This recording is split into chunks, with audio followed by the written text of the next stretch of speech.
नमस्कार दोस्तों, कैसे हैं आप? उम्मीद करती हूँ आप सब बहुत ही अच्छे होंगे और स्वस्थ होंगे। तो दोस्तों, आज है 23 जुलाई और दिन है वीरवार का। तो ये सुबह का समय है, तकरीबन 10 साढ़े 10 बजे का समय है। हस्बैंड के ऑफ़िस जाने के बाद मैंने घर की साफ़-सफ़ाई कर ली थी, बर्तन वग़ैरह कर लिए थे और दिव्यन को खाना दे के, खुद खाना खा के फिर मैं कपड़े धोने लग गई थी। तो मेरे पास ज़्यादा कपड़े नहीं होते हैं, थोड़े-थोड़े ही होते हैं, मैं साथ-साथ धोती रहती हूँ, तो इसलिए ज़्यादा ढेर नहीं लगता है कपड़ों का। तो थोड़े से कपड़े थे, मैंने जो धो लिए, मैंने मशीन लगा ली है यहाँ पर, वॉशिंग मशीन। तो मैं वॉशिंग मशीन में कपड़ों को धोती हूँ। मैं कपड़ों को इसमें मतलब धोती हूँ और पानी से हाथों से निकालती हूँ। पानी से मैं मशीन में नहीं निकालती हूँ। तो यहाँ पर कुछ कपड़ों में दाग रह जाते हैं, तो देखिए मैं उनको जो है साबुन लगा के इस तरह से निकाल लेती हूँ। जो कोई कफ कॉलर्स में निशान रह जाते हैं तो मैं उनको इस तरह से हाथों से घिस के निकाल लेती हूँ। यहाँ दिवेन ने अपनी टी-शर्ट में वाटर कलर गिराया हुआ था। इसके दाग बहुत ही पक्के होते हैं जो निकलते नहीं हैं, बहुत मुश्किल थी, नहीं निकल रहे थे। तो फिर उसके बाद मैंने कपड़ों को पानी से निकाल दिया और उनको सुखा दिया। तो यहाँ पर शिमला में कपड़े सुखाना बहुत ज़रूरी होता है, क्योंकि यहाँ पर मौसम का कोई पता नहीं होता है, कब बारिश हो जाए और कब धूप निकल आए। तो मेरे कपड़े धोने के थोड़ी देर बाद ही बहुत तेज़ बारिश हो गई थी। तो इन कपड़ों को मैं अच्छे से मशीन में सुखा लेती हूँ और फिर इनको थोड़ी देर में, अगर धूप ना भी लगे तो ये हवा से सूख जाते हैं। तो इनको सुखाने में इतनी मुश्किल नहीं होती, वरना शिमला में कपड़े सुखाना बहुत ही मुश्किल होता है। कपड़े सुखाने के लिए मैं ऊपर लेंटर पर जाती हूँ। हमारे घर के ऊपर जो लेंटर है, वहाँ पर मैं कपड़े सुखाती हूँ। वहाँ पर मैंने तारे और रस्सियाँ बांध रखी है ताकि मैं कपड़ों को सुखा सकूँ, क्योंकि मेरी बालकनी में बारिश आती है तो वहाँ पर कपड़े गीले हो जाते हैं और उसमें इतना स्पेस नहीं है कि वहाँ पर कपड़े सुखाए जा सके। तो यहाँ पर आजकल हमारे मकान मालिक जी ने ईंटें मंगाई हैं, शायद वो दूसरी मंजिल तैयार कर रहे हैं, तो इसलिए आजकल थोड़ा मेसी है, सारे में ईंटें ही ईंटें पड़ी हुई है, वरना यहाँ पर काफ़ी साफ़ रहता है। तो आजकल यहाँ पर रोज़ सुबह-सुबह जो है नेपाली लोग आके ईंटें फेंक देते हैं लेंटर पे। तो मैं यहाँ पर इसी तरह से सारे में कपड़े डाल देती हूँ। मैंने पूरे लेंटर में जगह-जगह पर रस्सियाँ बाँध रखी है और मैं इस तरह से सारे में कपड़े डाल देती हूँ ताकि वो सूख जाए, हवा लग जाए और वो सूख जाए, धूप लगे तो वो सूख जाए। नहीं तो बारिश आने की वजह से सारे कपड़े गीले हो जाते हैं और फिर उनको धोने का कोई फ़ायदा नहीं होता है। शिमला में कपड़ों को सुखाने का यही प्रॉब्लम है, यहाँ पर कपड़े सुखाना बहुत ही मुश्किल हो जाता है। तो फिर इस तरह से मैं सारे में पूरे लेंटर पे कपड़े डाल दूँगी।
यहाँ पर जो छोटे-छोटे से कपड़े होते हैं, जो अंडरगारमेंट्स वगैरह होते हैं और या दिवेन के कोई छोटे कपड़े या छोटे-छोटे टॉवल्स होते हैं किचन के, तो उनको मैं यहाँ बालकनी में डाल देती हूँ।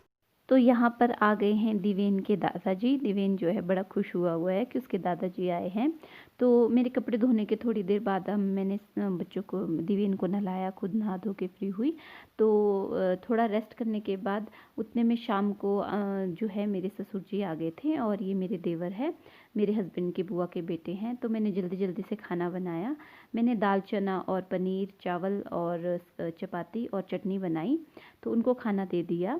उनको खाना खिलाने के बाद मैंने अपने देवर और अपने ससुर जी को खाना देने के बाद फिर मैंने और मेरे हस्बैंड ने भी खा लिया था। किसके पास सो गया आज? जल्दी। दादू। दादू के पास? हाँ। चलो ठीक है, गुड नाइट। अभी भी सो रहा हूँ मैं। अच्छा, रोडो। क्यों जा रहे हो आप रोडो? खुशनू की याद आ रही है। खुशनू की याद आ रही है? वापस कब आओगे? मुझे नहीं पता। जब आप आओगे। जब मैं आऊँगी। किसके साथ जा रहे हो? दादू के साथ। दादू के साथ जा रहे हो? चलो ठीक है। ये कौन है? अंकु। अंकु है? किसकी अंकु है? तो यहाँ पर दिवेन जो है वो जाने के लिए तैयार हो गया है, रोडू जाने के लिए अपने दादू के साथ। तो फिर वो बहुत खुश रहता है दादू दादी के पास जाने के लिए, रोडू जाने के लिए। तो फिर हमने भी 2-3 दिन बाद जाना ही है, तो हमने सोचा कि चलो उसे भेज देते हैं। फिर हम 2-3 दिन बाद जाएंगे तो हम उसे साथ में ले आएंगे। तो उसके दादू ने भी कहा कि चलो इसे भेज दो। तो फिर ये है हमारी दूसरी गाड़ी, मतलब मेरे देवर की गाड़ी है, सबसे छोटे वाले की। तो ये देखिए दिवेन अपना टॉय दिखा रहा है। अब वो अपने टॉय अपने साथ ही ले जाता है जहाँ जाता है, नानू के घर, दादू के घर, जहाँ भी जाएगा टॉय साथ में ज़रूर होंगे। तो यहाँ पर देखिए दिवेन जो है बहुत खुश है और जा रहा है दादू के घर। तो मैं बोल रही थी कि आप मुझे छोड़ के जा रहे हो, तो कह रहा था कि आप आ तो जाओगे मुझे लेने। तो फिर बहुत खुश हुआ था। और देखिए यहाँ पर जो है मेरे ससुर जी भी चले गए हैं। तो ये लोग चले गए थे। दिवेन जो है वो कह रहा था कि उसे कुशनू की याद आ रही है। कुशनू मेरे देवर का बेटा है, वैसे तो उसका नाम चैरविक है, लेकिन दिवेन ने उसका नाम कुशनू रखा है। तो ये देखिए मैं आपको दिखा रही हूँ मेरा घर, यानी कि मेरा रूम जो मैंने रेंट पे लिया है। इस बिल्डिंग में मैं रहती हूँ 2nd फ्लोर पर। ऊपर के फ्लोर अभी बने नहीं है। दोस्तों कैसे हैं आप? उम्मीद करती हूँ आप सब बहुत ही अच्छे होंगे और स्वस्थ होंगे। तो दोस्तों दिवेन जो है वो रोडू चला गया है अपने दादू के साथ। बहुत ज़िद कर रहा था जाने के लिए। ठीक भी है, बच्चे अंदर ही अंदर बोर हो जाते हैं। तो फिर हमने भी 2-3 दिन बाद वहाँ जाना था, तो मैंने सोचा चलो उसे छोड़ देती हूँ, भेज देती हूँ। तो फिर जब हम आएंगे तो उसको अपने साथ ले आएंगे। तो आज मेरा दिन ऐसा था, मतलब बहुत काफ़ी थकाने वाला था। तो कपड़े धोए, फिर उसके दादू वगैरह आ गए थे। तो फिर दिवेन भी चला गया। तो मतलब पूरा, मतलब कल से लेकर, कल शाम आ गए थे उसके दादू।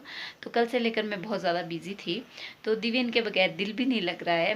तो ऐसा था मेरा आज का दिन। आपको कैसा लगा मुझे ज़रूर बताइएगा कमेंट करके।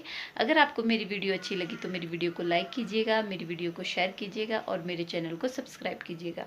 सब्सक्राइब करने के बाद बेल बटन को ज़रूर दबाइएगा, इससे मेरी वीडियो की नोटिफिकेशन आप तक सबसे पहले पहुँचेगी। तो चलिए मिलते हैं मेरी अगली वीडियो में।